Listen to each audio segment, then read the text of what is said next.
మనం ఏదైనా ఒక పని చేసేటప్పుడు మనకు క్లారిటీ ఉండాలి. చెప్తారు వేణు నీ పేరు చెప్పి ఫ్లాట్లు అమ్ముతున్నాం అంటారు. మనం చూసి మంచి భూమి వచ్చే స్టేజ్ అయిపోయింది. Hello everyone, welcome to Venu Motors. చాలామంది చెప్తూ ఉంటారు కదా, రియల్ ఎస్టేట్లో అమౌంట్ ఇన్వెస్ట్ చేస్తే మంచిగా ఉంటుంది అది అని చెప్తూ ఉంటారు. నాకు తెలియని పనులను ఎప్పుడు నేను దూరను.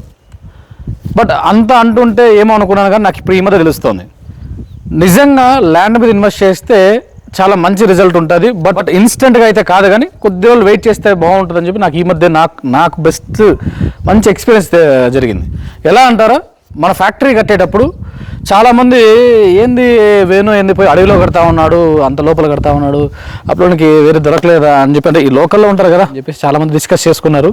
ఈరోజు మీరు చూస్తే చూడండి, అదొక బిల్డింగ్, ఇది ఒకటి పడుతూ ఉంది. నెక్స్ట్ ఇప్పుడు మన పక్కనే ఇంకోటి స్టార్ట్ అవ్వబోతోంది.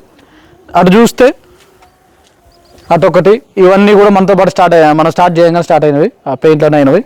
ఇప్పుడు దీని తర్వాత ఇటు సైడ్ వెంచర్. ఇప్పుడు పరిస్థితి ఎట్లా ఉందంటే లాస్ట్కి మనం చూసి మంచి భూమి వచ్చే స్టేజ్ అయిపోయింది.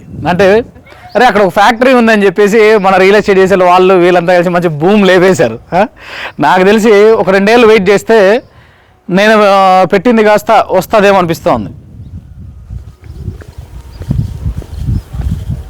మనకు సరదా ఉంటుంది కదా, కార్లను అవనో ఇవనో వీటి మీద ఇన్వెస్ట్ చేసేటప్పుడు మిడిల్ క్లాస్ ఫ్యామిలీ వాళ్ళకి నిజంగా ల్యాండ్ మీద ఇన్వెస్ట్ చేస్తే అప్పుడు కొన్ని చిన్నవి కొంచెం ఇబ్బంది పడవచ్చు, కానీ బట్ లైఫ్లో మాత్రం చాలా హ్యాపీగా ఉంటారు.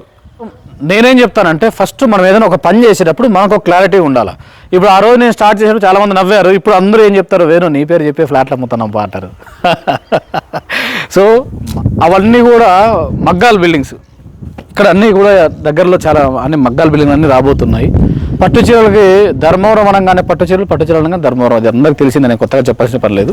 నాకు తెలిసి లేడీస్ కూడా చూస్తున్నారేమో నాకు తెలియదు, కానీ ఎంతమందికి మా ఊరు శారీస్ అంటే బాగా ఇష్టం అండి? ఒకసారి కామెంట్ చేయండి చూద్దాం.